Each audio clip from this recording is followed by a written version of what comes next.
मैंने DIG खान देखा जाके, वहाँ राजनपुर उस एरिए में हम गए। मुझे वहाँ जाकर ऐसी तस्कीन हुई जब हमने सैलाब ज़दगान की मदद की और अल ओवैसिया ट्रस्ट के ज़रिए, चूँकि हमने थोड़ी कोशिश की कि हमारा कतरा भी वहाँ पड़ जाए उस समंदर के अंदर, लेकिन हालात बड़े अबतर हैं, बहुत हालात ख़राब हैं। बस्तियाँ तबाह हो चुकी हैं, लोग बेघर हैं, रोडों पे मौजूद हैं। और सच्ची बात है कि हम जब निकलते थे, कोई चीज़ देते थे तो उनकी आंखें हमें दुआएं देती थी।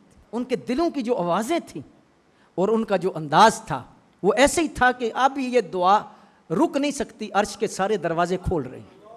मैं खुद इसीलिए प्रैक्टिकली तौर पर गया, बहुत ज़्यादा लंबा सफ़र हमने किया। अब हम कोशिश कर रहे हैं कि दूसरा मरहला भी इसी तरह हो जाए। फिर हम कोशिश करेंगे कि इंशाअल्लाह कुछ ऐसे मकानात जितना हो सके वहाँ तामीर करें और उन लोगों को अपने पाँव पर खड़ा करें।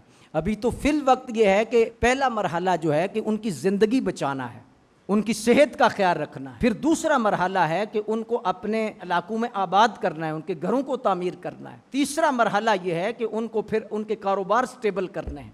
वैसे भी पहले भी जब कोई मुसीबत या इस तरह की परेशानी आती तो इस कौम ने जो है वो जिस तरह किरदार अदा किया, बड़ा एक जानदार किरदार था।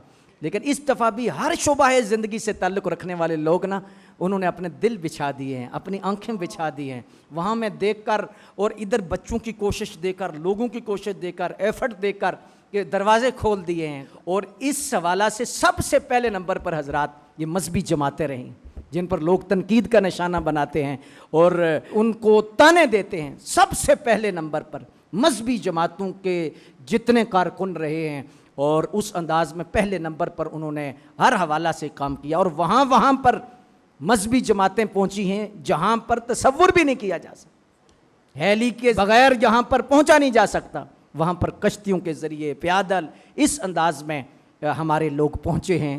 कोशिश जारी है, आगे भी दुआ फरमाएं कि अल्लाह तबारक व तआला इससे हमें सरखुरू करे।